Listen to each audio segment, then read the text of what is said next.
Sunday market at Takapuna, it seems they want to put a building here, perhaps apartments or offices. But it is quite clear that such an edifice would remove all tradition and create a monstrosity.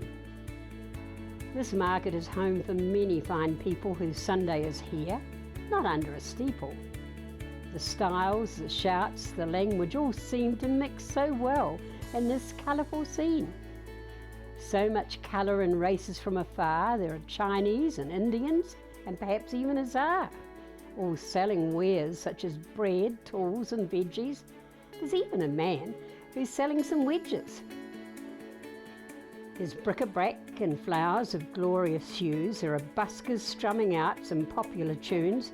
There's a boy with a hat singing some songs, and a shoe shine man who would shine up your thongs.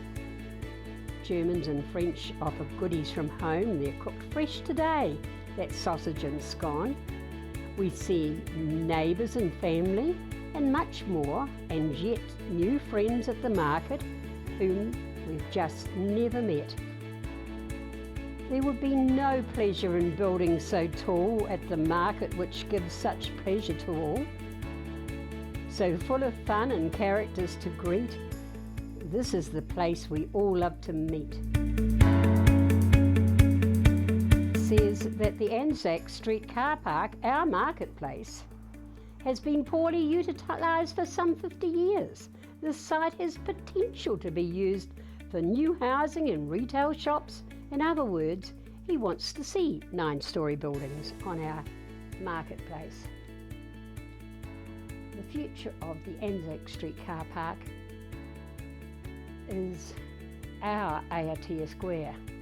It may not happen for many years with underground car parking and a place that we can all use. We can have floral displays, we can have ice skating in the summer there.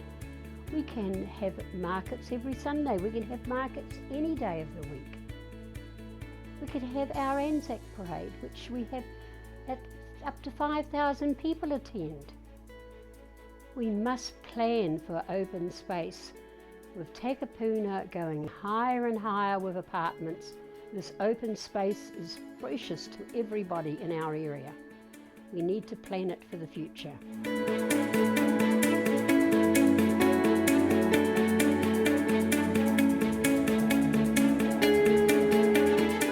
Look, fundamentally, the car park was bought for a car park, but now it needs to be so much more than that.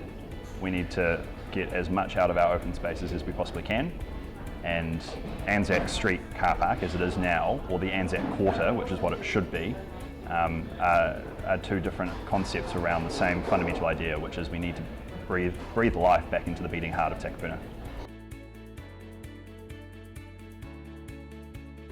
I think the important thing to remember is, as I say, it was purchased for a car park. So car parking will always be part of that development, but also we're looking at the provision for car parking across Takapuna. So it may be that between the gasometer development and the Anzac Quarter development, we put a whole lot of the parking in one location and encourage people to sort of walk from that location to the other. But there will always be some level of car parking on Anzac Street.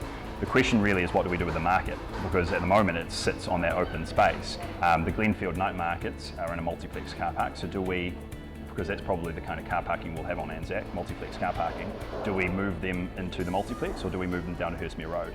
Either way, the market's got to stay. It's a big part of Takapuna, but it's a question of how do we embrace that and, as you say, also allow for people to be able to come and visit the area at the same time. Now, there's been a comment that high rises in the area are going to actually bring the population into the area, so there'll be more people, then we need more spaces, more green spaces, and what you're proposing is not going to cover the green spaces. So yeah, if we get more towers and medium density, then we're going to see a lot more people come to Takapuna. I think that Potters Park is a really underused piece of reserve, and if we, through this development, we have the opportunity to open up the park a lot more and perhaps even expand it.